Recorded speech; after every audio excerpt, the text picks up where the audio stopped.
Aloha.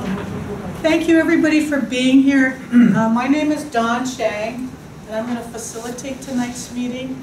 If you are here for the joint public meeting on the notice of intent to prepare the draft environmental impact statement and the draft management plan for the proposed He'ia National Estuarine Research Reserve System, the NERS, in Kaneohe Bay, you are at the right meeting.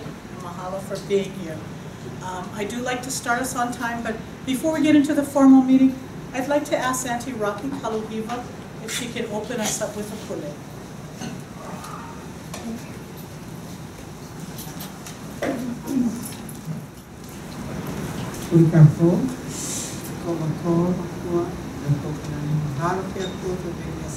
Together, and also coming from a kupuna, as a kupuna to guide us in this week. For the profits of Kaneohe Bay, so that things will be better, management and sustainable. And there's other people who are here, and safe. Those who are not here yet, those who are coming, they can come here safely and go home safely. That's just Amen. Again, thank you everybody for being here. I'm not too sure if I'm going to need the mic. But again, if you were here for the public scoping meeting on the NERR site, you're at the right meeting. And again, thank you for being here. I wanted to do some brief introductions. The project team includes from NOAA, Michael Migliori. He is from Virginia, and I know he's happy to be here for this. This is the second of two public scoping meetings. The first one we had on Wednesday at He'ia. Also from the Honolulu NOAA's office, we have Bill Thomas, Christine Kekueva, Jean Tanimoto, and Ben Rader.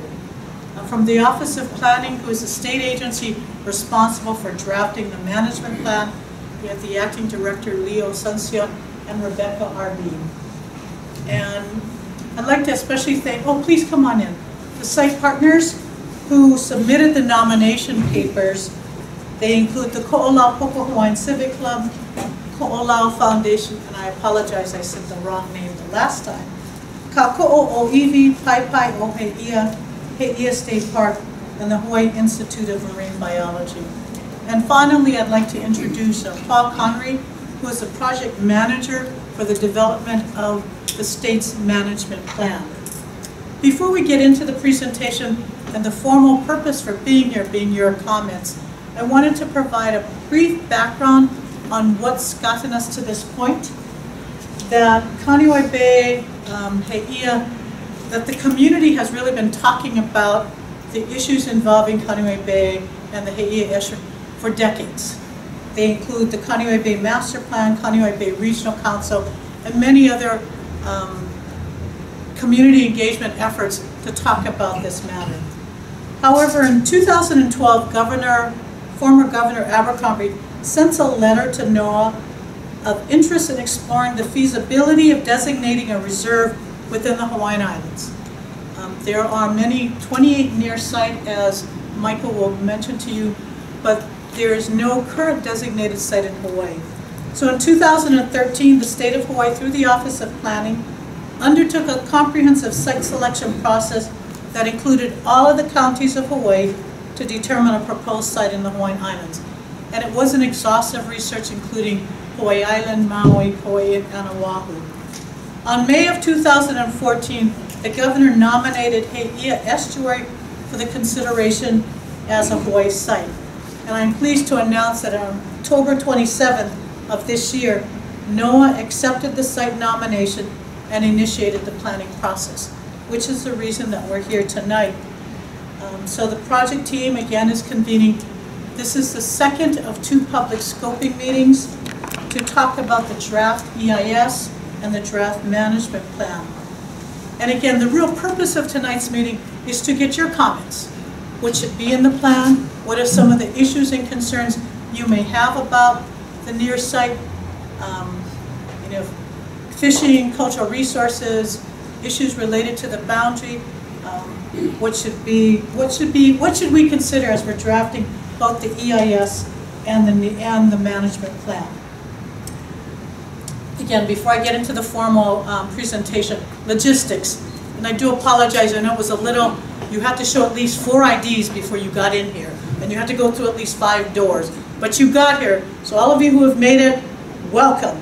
The bathrooms are actually on this floor. So if any of you need to use the bathroom, go to the end of the hall. You don't have to go through the security to get out and come back in. There's some refreshments. The Ko'olapoko Hawaiian Civic Club prepared some refreshments for us, so please help yourself in the back. At any point in time, please go ahead. And there's a sign-in sheet, so please make sure that you sign in, because when we do the formal comment period, well, I'll actually call people by the basis upon which they signed in. So now that I've completed the logistics, I'd like to now permit Michael and Paul to do their presentation.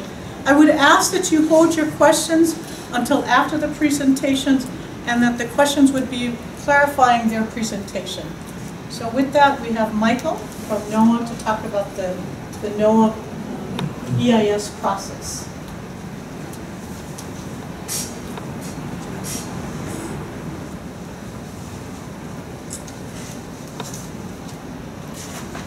Thank you for this.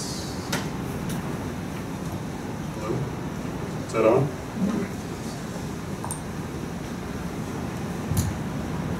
Thank you. So like Dawn said, I'm very excited to be here. This is our second scoping meeting for this project. And what we really hope to get is, like Dawn said, your input on issues you would like to have addressed in as we move through this next step of the designation of the NERR.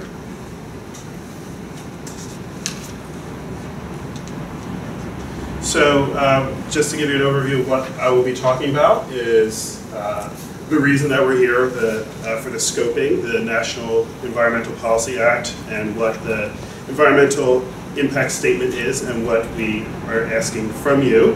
And then an overview of the NERR's national system and what the state and federal roles and responsibilities are within the NERR's system and at a NERR site. So NEPA is the National Environmental Policy Act. This is a requirement for federal actions, and what it says is that it is responsible for making sure the federal government considers the impacts to the actions that it undertakes, and to inform the public of those impacts, and to have their concerns and issues be considered during that process. The level of review that we are undergoing for this is an environmental impact statement. There are several different levels of review, and this is the highest level of review. We're doing that because we would be creating a new NOAA program. So that's why we are at this level of environmental impact statement. So what we're hoping, or what we're trying to gain from this public scoping meeting, is for you to provide your input on issues you would like addressed for the proposed project. The proposed project is a NERR at the Haia site based off of the proposed boundary that the state put forward back in May and that NOAA signed in October.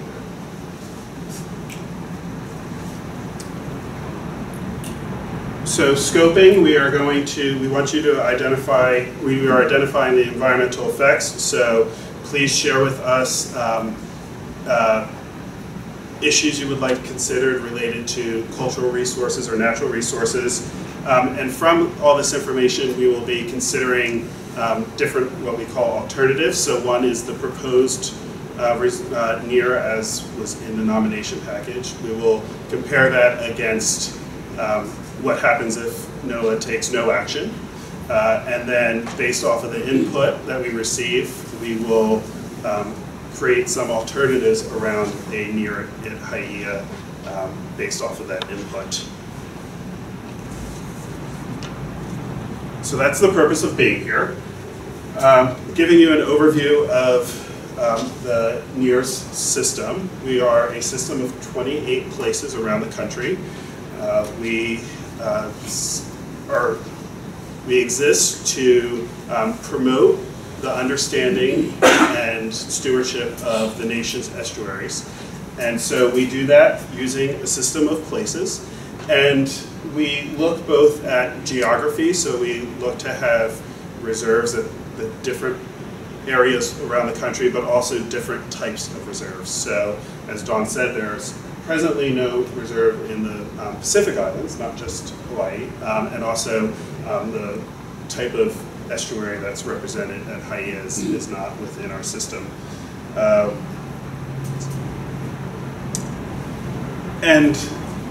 The thing to stress here is that this is a state-federal partnership, so both the state and federal government has a role in the administration of the reserve, and there's also the roles for local partners and community as well. So the benefits of having a reserve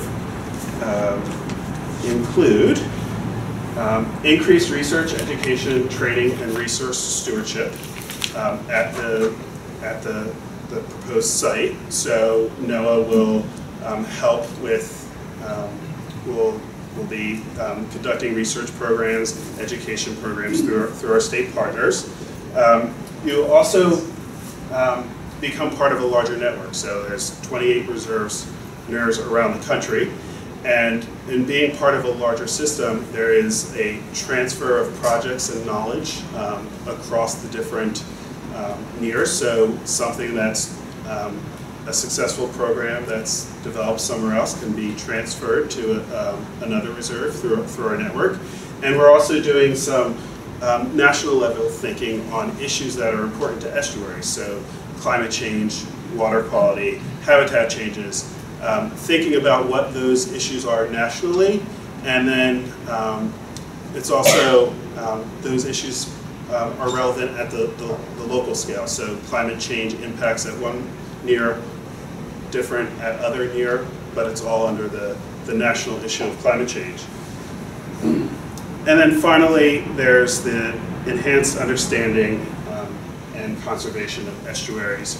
So really that gets back to the purpose of the national system, is to understand and promote the estuaries of our nation.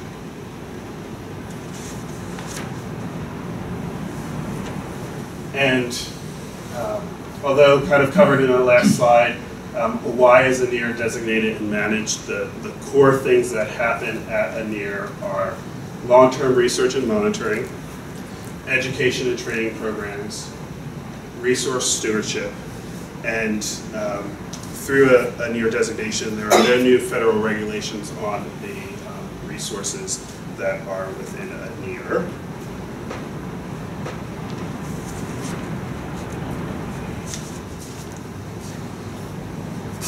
So we use this phrase, locally relevant, nationally significant. I kind of talked about that briefly, that there are issues that are national in scope, climate change, but a climate change program is applied at NERR in a way that is relevant to the issues that a reserve faces within its community. And another aspect to that is we have these national level programs. So every NERR is conducting research and monitoring in a similar way. And so we have this large national data set of information that can be used for both national synthesis of information, but then also that information is used at the individual sites. These are our three principal areas, working with people and communities,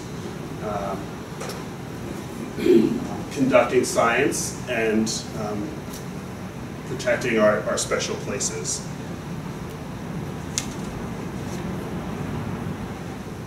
So these are the state-federal roles in the partnership.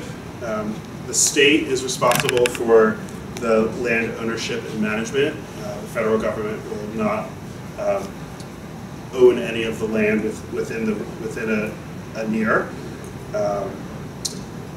And the state will work with the local partners and landowners as well. Each reserve is required to have some core staff, a reserve manager, a research coordinator, an education coordinator, and those will be state employees. They are not NOAA employees. And then finally, in terms of how funding works, the state is responsible for providing a portion of the annual operations funding. If we go down into the federal role, NOAA provides 70% of the annual federal funding. The state matches 30%. And what this shows is a commitment for both partners for the success of a NERR, that they're both committing resources to make it a success. NOAA, our national office, also provides national coordination. So we have a national research coordinator, a national education coordinator that are helping the reserves to develop national programs that are implemented at each reserve. And we also provide technical assistance. So our office in NOAA has resources and technical capacity that can help assist the localities in implementing their programs.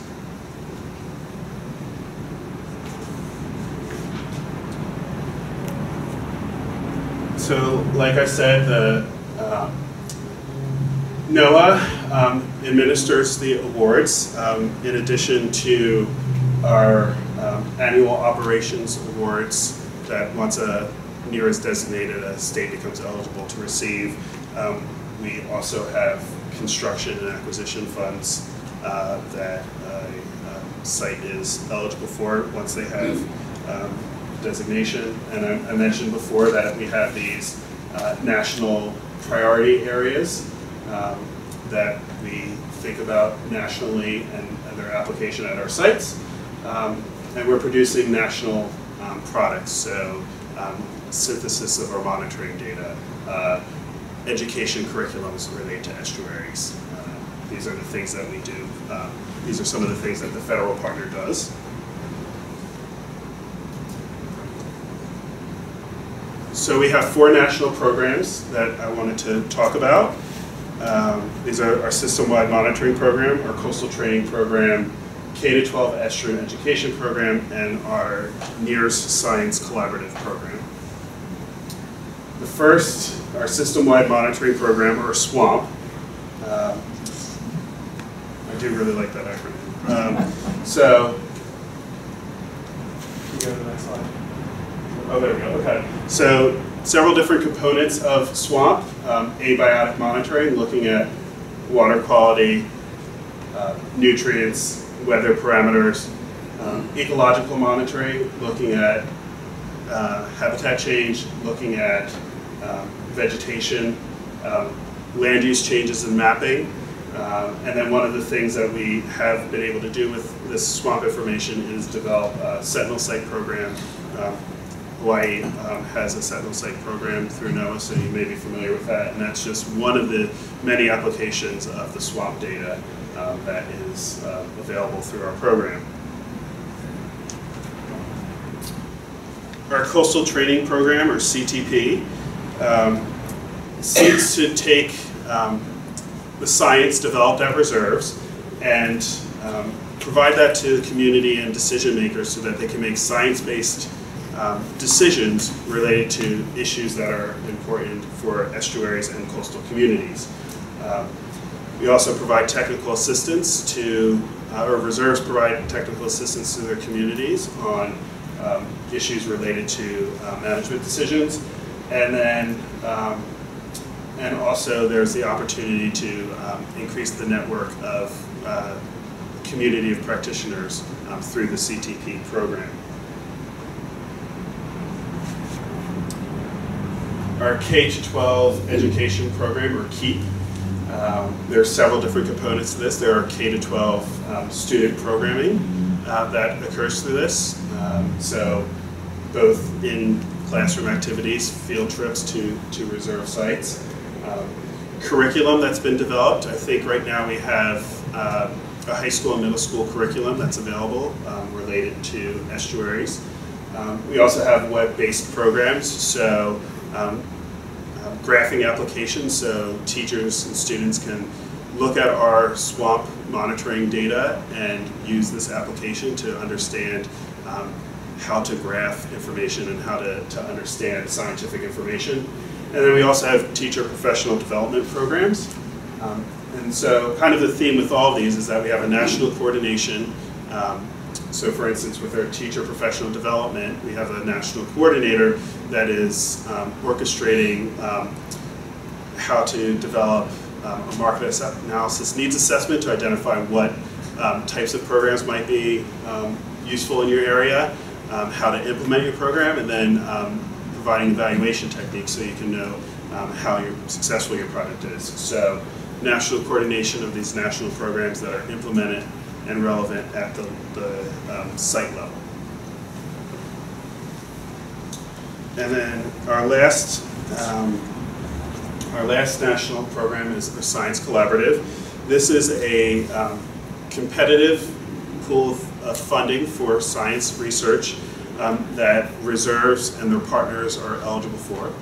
And what this seeks to do is provide for the research that is relevant to management and communities at near sites. So the communities are engaged in the development of the proposals that go into the Science Collaborative. They are involved in designing the project, and in this way we make sure that the science that is being funded, the science that is being undertaken at reserve sites is going to have application and will be used within the community. Also through this program we also fund knowledge transfer projects, so projects that are occurring at one site that may be of use at another site. We have the opportunity to fund those projects to come to other sites.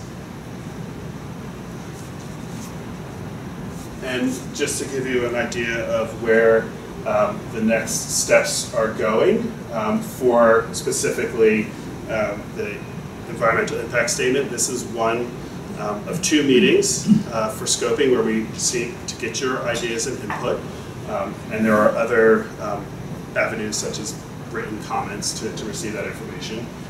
NOAA, in consultation with the state, will develop, and other federal agencies, will develop, and other state agencies, will develop a draft environmental impact statement that, along with the draft management plan, which we'll get to in a second. There will be the opportunity for the public to comment on that, on those drafts. Once public comment is received and reviewed and incorporated and addressed, we will finalize those environmental impact statements and management plans.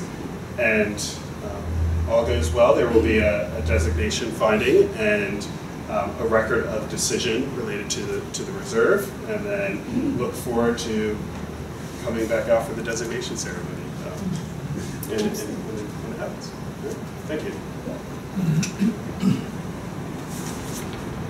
Thank you, Michael. Does anybody have any clarifying questions on Michael's presentation? If not, then Paul Connery, who is the project manager for the state management, the development of the management plan, will give us an overview. Hi, aloha, good evening. Thank you for joining us. Thank you for taking the time to come out and share your ideas and thoughts on what can go into the management plan. I think it's really important to start off with really what the management plan will be, and it will be based upon a cultural foundation that honors and respects the cultural resources, assets, and protocols of this ahupua'a, and reflects the community's mana'o to ensure the protection and sustainable management of the valued cultural, historical, and natural resources in the proposed NERR. The management plan is really a great opportunity for the community to come forward and actually begin to shape it and actually get your goals and objectives put into what the NERR will be and how it will function and actually benefit the community in the future. So the management plan will be used to support local management goals and objectives such as restoring taro cultivation and fish pond aquaculture. It will be used to support research, monitoring, stewardship, and education projects that are important to the community. It will be used to develop and support those local partnerships that are actually on the ground helping to manage and sustain those resources and to educate our keiki. And it's also an opportunity that it can contribute to national efforts such as climate change, research, and any other of the national initiatives that are going on. It will have an opportunity to provide that Hawaii perspective, that Hawaii knowledge into how our global environment is changing. And another important thing is that the management plan then will actually be structured to guide the activities in the NERR over a 5-year period. So the management plans are basically formulated for a 5-year period, and then they're updated every 5 years. And so the management plans really are a document that is kind of living with the community and available for your input and update to make sure it's going the direction that you want to be. But it's really, the initial one is a good opportunity to really set the stage on what this NERR should be and how it can serve the community. So this is a great opportunity to get those ideas and input into how we develop that plan. One of the things that the management plan actually is, it is called for under the enabling legislation for the NERRS program. And so Congress has actually set up that every NERR has to have a management plan, and they actually identified some required elements that go into the management plan. And so I'm going to kind of go through what those required elements are,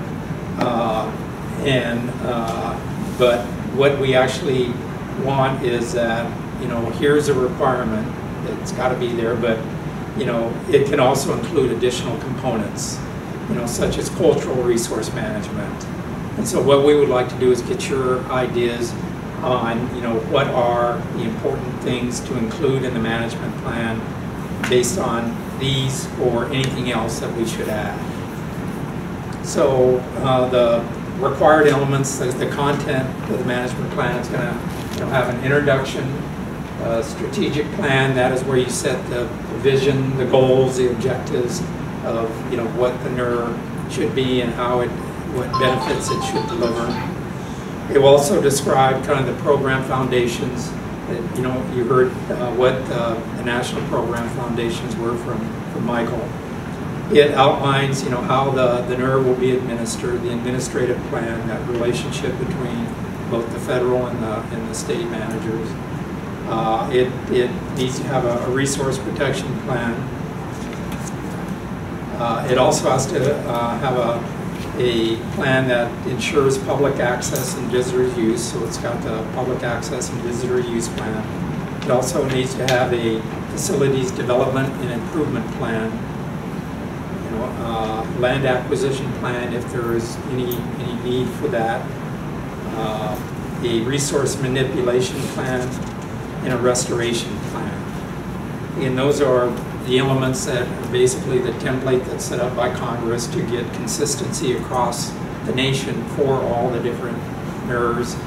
And what we'll need to do is get the input from you on what are the focus of those different areas of management and organization to go into that. So right now, what steps are we in actually developing and getting the management plan put together? Right now, we're in the step to actually draft the plan, and so the first step is this scoping meeting for the management plan to get your input. So we're now right at this scoping meeting stage, and that's where we're soliciting your input on what should go into the management plan. And once we get that input, the state then, our team will draft the strategic plan and the management plan based upon your input and ideas, and also the other great information that's already been done on management of the resources in Kaneohe Bay, the Kaneohe Bay master plan, any other really pertinent plans. We'll begin to pull that information together and then add, you know, combine that with your comments and actually come up and develop the draft. And we will develop the draft management plan and the draft NEPA document then are projected to be completed then by June 30th is our deadline to kind of get both of these documents pulled together and get a draft out. So again, that's a very ambitious schedule, but we're eager and ready to go. Hopefully you'll be right there with us, and let's get this thing started and done. You know, after we get the draft, the next step will be to actually take it through and finalize a plan. So once we have it drafted, the management plan and the draft NEPA document that will then be put back out, be released to the public for your comment and another public hearing. There will be a public hearing process on the draft management plan and the draft NEPA document. And then we will then take the comments after that public hearing. We'll take that entire process. We'll take those comments and revise a plan based upon the public comment and input. And we will end up then producing the final management plan and a final NEPA document. Again, the projected completion time for that is at the end of the year, end of 2015. So that kind of outlines the process. And excellent. Thank you, Paul. Does anybody have any questions on the state management? Yes. Yeah.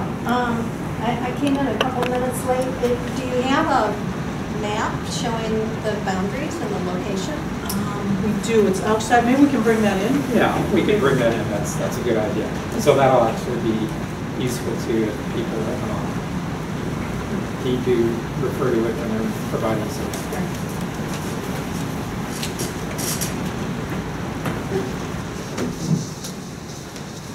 The boundaries in red. And I have another question. Sure.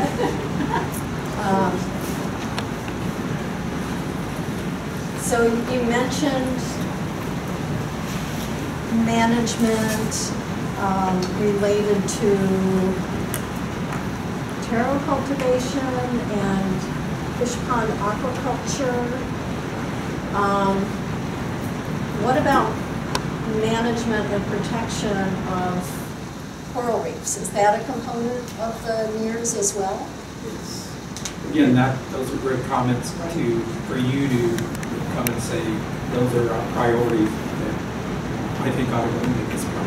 Yes. I think it ought to go into the plan. Okay, and those are the kind of comments that, yeah. This is your opportunity to make sure that we put that in the record, but yes, excellent point, and I think we were just kind of listing down some of the potential areas, but clearly the plan, as the boundaries you see, goes out into Kaneohe Bay, so it would include those waters and how do we manage those resources, so welcome that comment. Yes? What went into the kind of the criteria or the planning of where the lines were drawn? I mean, somebody came up with lines. Who came up with lines? I'm just curious why it goes around Coconut Island, for example, which has state HINB has protected waters around Coconut Island anyway. And I'm just curious how you went around one reef and didn't go around another or whatever. Is it just kind of an arbitrary, somebody took the best guess? Or? I don't think it was arbitrary. My understanding, and I wasn't part of the original planning process, but there really was some well thought out discussions with the community. I think they looked at ownership issues, who owns the various properties. You have Kamehameha Schools, HCDA in the state of Hawaii. So I think that was one of the criteria. I cannot fully answer your question, but I do know it wasn't arbitrary. There was some thought and community engagement on that. But I think that those are really, that's also another really good question. You know, if you have an idea about what the boundary should be or questions and concerns as to what is the boundary, they need to hear that. And I would welcome that during your comment period. Thank you. Any other questions specifically on the presentation, either by Michael or Paul? Yes. I have another question, one from Michael. It looks like your definition of estuary is pretty broad. What's the difference between a NERS and a sanctuary? That's a good question. Estuary is defined broadly because it also includes Great Lakes areas. Yeah. So not, but that's they're considered coastal states. So, but the difference, one of the major differences I understand, and I'm not with the sanctuary program, it's a different office within NOAA. The NERR is a state-federal partnership program. The state is the owner of the land, or local locality is the owner of the land. The employees of the reserve are state employees. A sanctuary, that's different. The sanctuary staff are no employees. Ownership is different. So one of those fundamental differences, it's partnership program where there's these distinct state and federal roles within the reserve. And also our reserves tend to include both the land and the coastal and inland waters. You had a question? One more question. Sure. The partners are federal and state, but who comprises the team, for example, from the state? I mean, who? Maybe this is a state question. Who's going to decide who's going to be part of the team that's actually not necessarily just making public comment like myself, but is actually involved in the process more than just John Coop Public, who is going to have a couple opportunities to speak on behalf of the draft DEIS and that kind of thing. Yeah, I believe it's actually the HINB will be kind of the lead state agency, and that's if I'm correct in that. I think it's Office of Planning that will be taking. I can answer. Okay, we have Leo. Leo Asante, I'm the acting director of the Office of Planning. one of the things that we're going to be discussing in the management plan process is how we're going to manage, right? Whatever boundary or whatever estuary reserve becomes through discussion. And one of the things that we've seen in other states is, right, either through an advisory board comprising of the community members, state agencies, Fed partners, the like, and then you have like the actual day-to-day manager, right, below that. So that's one model. You could have just the management straight to the state employees who are hired to run the place. So there's different models. We think that the advisory group might be the one because that really involves the community, right? Right now, what we have is really what we call site partners, the people who have proposed to even have the estuary in their community.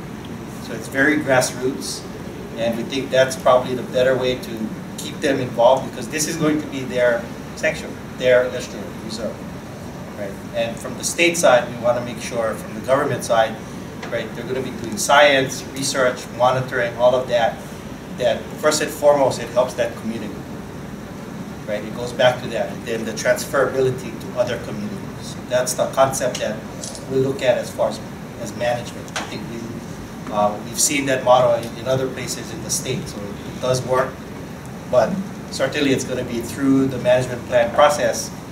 What pops out at the end is the best way to do it for that community. Just in addition to what Leo is saying too, there is additional opportunities for community engagement as part of this planning process. So we'll have these formal public scoping meetings. There'll be opportunities we're having. At the end, we're going to talk about these focus groups that will provide the planning process some additional information. So we'll inform you about that. But the intention is to be very transparent. The website is going to have a lot of information. There'll be opportunities for you to comment well beyond the public scoping, but you can submit written comments. So the plan is intended, I think all of us feel government can propose certain kinds of activities, but for purposes of sustaining it, we really need to ensure that we have community buy-in and engagement. So this plan is really going to be, to a large extent, based upon extensive community engagement and support. That's the intent. So, do you have any other questions? Uncle Jerry. Jerry Coloriva, here. What I wanted to know about that line, that red line there. This will get somebody to clear it out. Going to get to this last meeting. Before this red line was up here, they said that if they could move this line further down this end, because if you notice, there's no housing in this area. We done research on all this Bay Area. Now we're on the second turn of doing that again, the after and before. So wanted to move this over here where there's no problem on this line moving. The research that we had here was excellent, so we would like to preserve areas like that, so that way we have no conflict with the community and everything was all good. Uncle Jerry, you are making an excellent comment. And what I'd like to do is, when we go to the formal comment period, because I think that's the kind of information we want to hear is, should that boundary, what are the issues related to that boundary? And so those are the kinds of things that we need to hear as we're drafting both the NOAA NEPA document as well as the management plan, because there will be other alternatives. The red line is actually what was in the nomination papers that NOAA accepted. But that doesn't necessarily mean that that's what the boundary is going to be. So your public input, especially if you have some basis upon which to recommend that it be expanded or include other areas, is exactly what we need to hear. So I'm going to ask you to come up when we get to the formal comment period. Mahalo, Uncle Jerry. Do I have any other questions related to either Michael or Paul's presentation. Yes. Yeah, a clarification, please. I heard you say, I think, that there would be no new regulations associated with the NERRs, but then I also heard that there's going to be a resource protection plan. Can you give me some examples from other NERRs of how the resources are protected without regulations? So no new federal regulations is what for resource management is what I said, or what I think I said, or what I intended to say. So no new federal regulations for resource management. So the designation of a NERR does not create those new resource federal regulations. Kind of as simple as that. The existing state regulations are in place.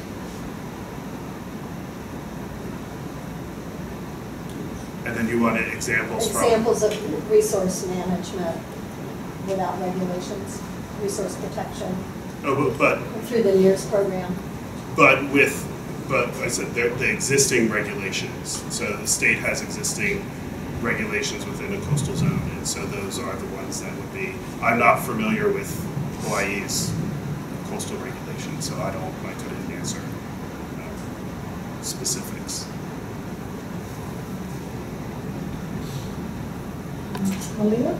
Question relating to process. I can't remember from your flow chart. Is there another opportunity for the public to comment later in the process? Yes, so once the draft environmental impact statement and the draft management plan are compiled, there will be public meeting, and I think it's 60-day written comment period that's available. And that's a good point too, Malia. Even after this scoping meeting, the comment period will be open, so we recognize that not everybody can attend tonight's meeting or the meeting on Wednesday. Quite frankly, you were quite brave to be here today on December 20th, so we appreciate that. So we understand others may not be here, but are interested in making comments. So the comment period is open. People have an opportunity to submit written comments, check the website. There will be opportunities for people to be kept informed through the website. And then as Michael said, once the draft management plan and the NEPA document is prepared and it's released, and our ambitious schedule is June 30th, 2015. So within 6-7 months, we hope to come up with a draft plan for formal public review and then official comment. And you'll have another opportunity at that point in time, once the plan has been proposed, because right now we don't have a plan. All we have is, we've got a concept, we've got the nomination papers, but we're really looking to the community to provide us what should be in this plan. We know what the standard NERRS criteria is, all of those components, but what else do you want to see in there? What are the issues regarding the boundary? So these are the kinds of things that we want to hear in these public scoping meetings, so that as we are preparing the draft documents, it is more reflective of what the community wants. But I also do not want to diminish the extensive work that's been going on in this community for decades. So we will build upon what's there, but your public input is extremely important. So it sounds like people have some really good comments that they want to put formally on the record. So if there are no more questions, what I'd like to do is move right into the formal scoping process, where your comments are actually, I have Lu'ukia here, who is going to take down your comments. So I'm going to ask you as you come up, and there's a microphone there, if you could state your full name for the record, so we ensure that Lu'ukia accurately notes that this is your comment. I'm not too sure how many people have signed out. I've got at this time, I've got Sean Martin, who has signed up. Can I just do it from here if I promise to talk? You can, and you can, and what I'll do, but make sure that Lu'ukia can hear you. I'll give you a mic. And then we've only got one, but in the past we've had others who have spoken even though they haven't signed up. So I am going to ask you to keep your comments relevant to the NERRS and give you 4 minutes. Okay. And then I may ask you to summarize. But I do want to give everybody an opportunity to speak once before someone speaks a second time. So if you don't mind. And then, did I have any other what I would call protocols? There are other opportunities. So if you're not comfortable making an oral comment, please feel free to submit a written comment. So with that, I have Sean Martin. I'll give you the mic. Do you need that, or you can speak? You can speak really small well. enough room. Sean Martin, and I actually live in Honolulu, so I'm affected somewhat. I'm on the bay frequently, and very close to some of these boundaries as well. And first I'm going to go back to Leo's comment. In the community engagement, I think that it's, if I understood your response correctly, it was primarily the community engagement was going to be based on landowners. And I think that that's a little bit shallow, and I do think that there are many users of the bay who may not even live on the windward side who access the bay on some frequency. And so I guess my first comment would be I would like to encourage a community involvement kind of at a higher level than just a public comment period that we might have now and we might have after the EIS, that there actually be interested parties who may not be, you know, engaged as landowners or caretakers of land, and that they have an opportunity to be heard in advance maybe of an EIS. I kind of have an idea how the EIS process works, and it kind of starts snowballing, and it becomes a thing of its own, and sometimes it's hard to undo some of that. So I think that's a first comment. A concern that I have is also, it's another layer of bureaucracy. I understand that the federal government isn't going to engage in developing regulations, but certainly the state will have opportunities to. And in kind of reviewing some of the background material, it clearly states that there may be things that are either encouraged or prohibited within the designated area, whatever that might be. And so I'm cautious about that, just because the more you have public engagement, maybe the less cautious I am. But I do think it's important that people recognize that it is a bureaucracy, and sometimes bureaucracies have a kind of a direction of their own. So maybe I'll leave those two comments for now. I might have a chance to make a few more comments, but those are kind of two basic ones for now. I appreciate that, Sean. Sean is the only one who's actually signed up. Does anybody else want to provide a public comment? Sure. You want to state your name? You want to come up? I'll do it here. Okay, just speak Recorder's loudly. right next to me. Okay. My name's Wendy Wiltsey, and I work for the Environmental Protection Agency. I support the nomination of HEIA for a NERS program. I think it would be a positive thing for Hawaii and for Kaneohe Bay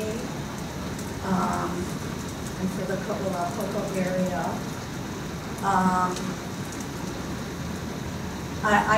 In terms of the boundaries, I recommend considering including more Mauka land to have more of a complete Apupua'a system. Most of my comments are going to relate to management. There's some aspects of this area that I'd like to see considered in the EIS and the management plan. One is the role of mangroves. I know that in general mangroves are considered a nuisance in Hawaii, but my personal opinion is that they have a very important ecological function in filtering sediments. before they enter the coastal waters. And I think they're probably way more effective at that than a native wetland. So I recommend that the NERRs evaluate the ecological function of the mangroves as part of their plan. It was mentioned that components of the NERRs would be fish pond aquaculture and taro production. I think that these can be positive components, but they also could be negative components. It depends on how they're operated and managed. For example, EPA and Department of Health have done water quality studies in Honolulu, where there's the biggest taro producing region in the state, and we find that taro logi export nutrients and sediments, and possibly, we don't have data, but we suspect possibly pesticides as well. So how the taro is managed needs to be considered. We wouldn't, or at least I wouldn't want to see a major nutrient export created with the restoration of taro. Same thing with fish ponds. Depends on how the fish ponds are operated. Are the fish going to be fed or not? What's the density of the fish going to be? The potential is there, again, for exporting nutrients from a fertilized, fed fish pond to the nearshore waters. And we already have a eutrophic condition in Kaneohe Bay with nuisance algae blooms. So it's going to be very critical to evaluate and manage nutrient exports. And then my final recommendation is to consider herbivore fishery management for this area. This is something that DAR is doing on Maui with some success, and there are lots of scientific information that indicates that having a high abundance of herbivorous fish and urchins is important to the coral reef ecosystem. Thank you. Thank you, Wendy. I have Uncle Jerry tell you people? Does it, you want to come up, Uncle Jerry? Do you have anybody after Uncle Jerry who wants to make a comment? Want to use some language? Okay. Just for you guys' information, like I said, we did the research on these areas. I not only do fish ponds, I not only do lo'i, I not only do marine biology, but that's what I do. We started this program up in the Malka area in Hawaii, where we have 429 acres of kalo. We're doing that now right today, as I say. We take care of Malka Makai project, which we just finished. What we're doing is monitoring this area in Kaneohe. I born and raised in Kaneohe all my life. I still living right here. This is where I live. Why I suggested this area? We are doing a lot of projects in Kaneohe, the Ko'olaupopo range. We are working on the river, working down to the taro patches, Kako'iwi, with the programs already started. We are going to this fish pond, which I protected and used when I had the project with the key project in Kahalu. The Alternatives Cookies was working with me at this project. What I'm trying to get to you guys that we're already doing it. We are the only one in every island that doing this project. And we will continuously do it. And this is my second round. Now it's getting much bigger because I took on this role. Now we're trying to work on the whole Kaneohe Bay, which are working on seaweed. Seaweed is where I started from. I studied seaweed from making the cakes, the babies, with Dr. Abbott working, and Jack Fisher, and also N.T. Joanne. Thank you for letting me doing this project again. So I just want to remind you guys that we're all working hard on it. And we have the Hawaiian Civic Club called Wapoko. It's the biggest club in Kaneohe. We're still there doing project and raising money to help those kids go to college. So thank you. This, we're not kicking back. We're moving. Okay. Mahalo, Richard. Do I have anybody else who wants to make a comment? With the Kolapoko Hawaiian State Club. Go ahead. Mike, comment? Can you guys hear me? And just to give you guys some background, I'm from Haiti. My family's been here for over 200 years. And so the information on Haiti, we fought to keep this how it is. At one time, with there was going to be another Hawaii Kai. I don't know if you really come with that Kai. We fought that. In fact, I saw a model of it. They had, it was even thinking about making a drawbridge with the bridges now. It was going to have like hotels and marina. The fish farm, the suggestion for the fish farm is to make a marina or cover it up to make houses. La'iokealohi with the Hia State Park is now, there was going to be a hotel there. But Jerry asked to have the borderline go over to Hi'iakea. That, we fought that, there was going to be a nuclear power plant. I think we were the first community in the history of Hawaii to fight public utility all the way up to the Supreme Court. So we fought, all the years we fought to keep our island. Now we want to move ahead to preserve what resources we have left. It's not to shut anybody else. I'm also on the Ka'alu neighborhood club, and I belong to other organizations. We extend our welcoming the federal government to help us, the state to help us. We've been working on research with the fish farm. Jerry's been with HIMB working, trying to look at the coral, look at on the news, the condition of coral. They're not here to harm us, they're here to help us. We need the resources from them also. And this is not one person, one Hawaiian Civic Club. This consists of Malka Makai. We have the Hawaiian, we're doing restoration of native Hawaiian plants up Malka. We have the mega station, we have the Polau Foundation. We have the HIMB, the Hawaii, help us with the research. We have Kako Iwi that's doing the Lo'i. And by the way, every tower that ever comes from any place, it does not go into the Lo'i. It has to come to my house first. We make sure there's no snails in it. It's like a 3-month, we incubate it, making sure there's nothing, no insecticides. I don't believe that. We want to restore it. My uncle was the last person to have 2 kalo koi factories in there. We don't want to designate it as a historical site because it's going to hold us back. We want to get, you guys are welcome to come. We have a lot of days. You live in you're welcome to come. You live in the country too, you know.